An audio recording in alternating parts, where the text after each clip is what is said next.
Hi, just going to give you a quick tour of our van, Jabba. He's a 2004 Ford E150. Come on in.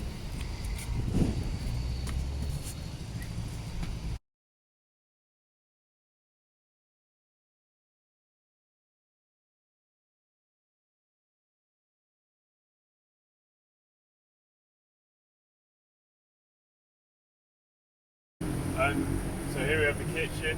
We've got a hob here which we've designed to be able to cook indoors and outside. So it just connects to the back here with a quick release, and then there's another one in the back connected to a 10 kilogram gas cylinder. And then we just throw down these tiles to protect the surface, crack a window to get some ventilation in, and then we've got an extractor fan up here. Also does intake. And we just turn that on, make sure we get enough ventilation. If it's a hot night, we'll flick it around to blow in, and that kind of blows on our heads, keeps us cool. And then we also have a sink that's got running water.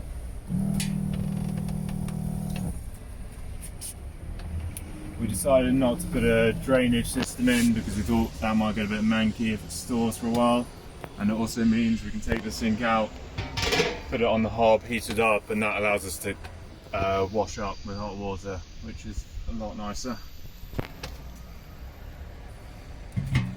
We've got plenty of storage, pots, pans, food, little drawers of crockery, cutlery drawer, got this magnetic knife rack that seems to all stay on while we're driving. We've got spice racks, and then up here we've got these extra jars which store quite a lot of stuff.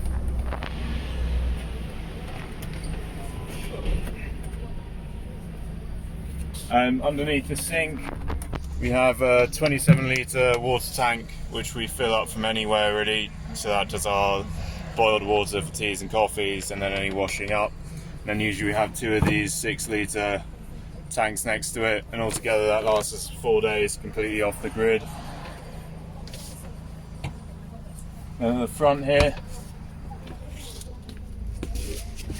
we have a compressor fridge, so that's about at 20 litres I think. That goes down to minus 20 degrees and we leave that on 24/7, and that all runs off the solar system. We've got 200 watts of solar panels on the roof, and then 150 amp hours of battery, and altogether that powers the fan, the water, the fridge, any charging we need. We've also got an electric blender for the kitchen, and we've never run out yet, so it seems to work pretty well. We've got another storage box here for food and such, and it also means we can move it around the kitchen, so if we're washing up or cooking, you don't have to bend over the whole time, so it saves your back. Other storage we've got on the front here.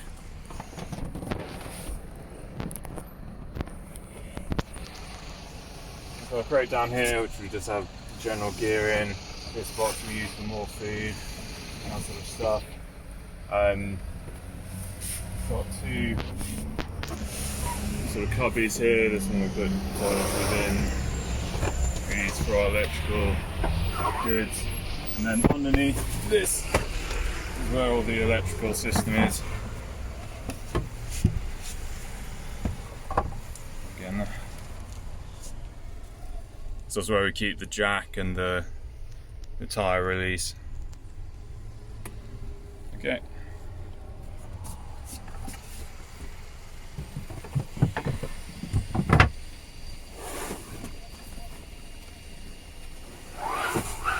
So here's the electrical control panel. We've got a switch for the fridge, power socket, fan and lights. The fan and lights are on dimmers, so we can adjust those however we want.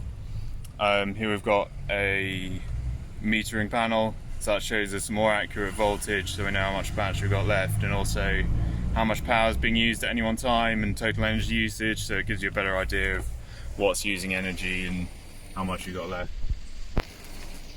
We also have a plug attached to an inverter, so that's where we plug in our laptops. It's on a pure sine inverter, which is meant to be better for charging, and that's also where we plug in the blender. Come here. At night time, we just close off the cab with these curtains. It does a good job of blacking out and making it a bit less obvious that someone's sleeping in here. We've got these covers for all the windows. They're made of some leftover insulation we had. And they're pretty good at keeping either the heat in or the heat out. And we've slept in this car at -5 degrees C, and we've been perfectly warm. And we insulated the whole thing as we were converting it. Just to show you the lights. So we've got a switch here, and then plenty of light for night time, and enough power to leave those or the fan on all night if we want. Okay, we're cooking outside. Just unplug the plug from here.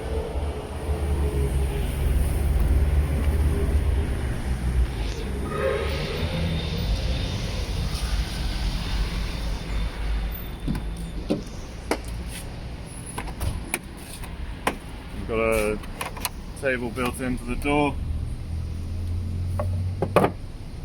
and then disconnect the hose that goes to the kitchen and just connect it back up to the hob, and then put the tiles down again to protect the surface, and that's how we cook outdoors. For driving along, we hang this up here, flip it in down below, and that's so it doesn't rattle about.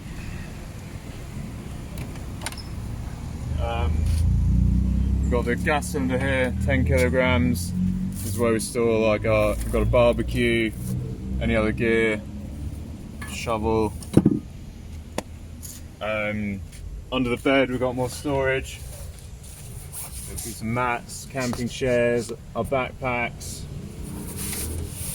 On this side we keep shoes, behind that we've got our tents, sleeping bags, all that sort of stuff. I'll show you how we make the bed.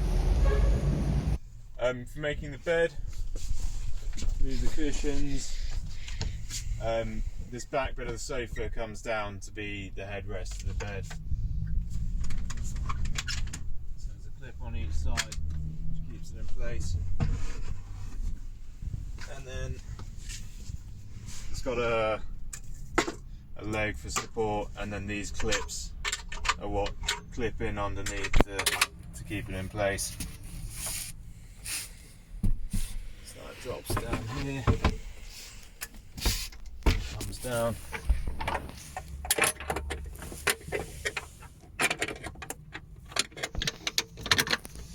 These clips go on either side.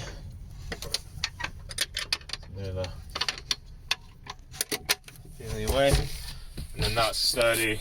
Sit on that if need be.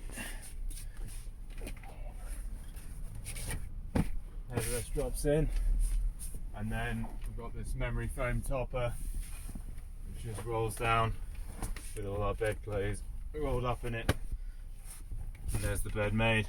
Usually hook the sheet underneath, but pretty easy. Finally, we've got our clothes covered.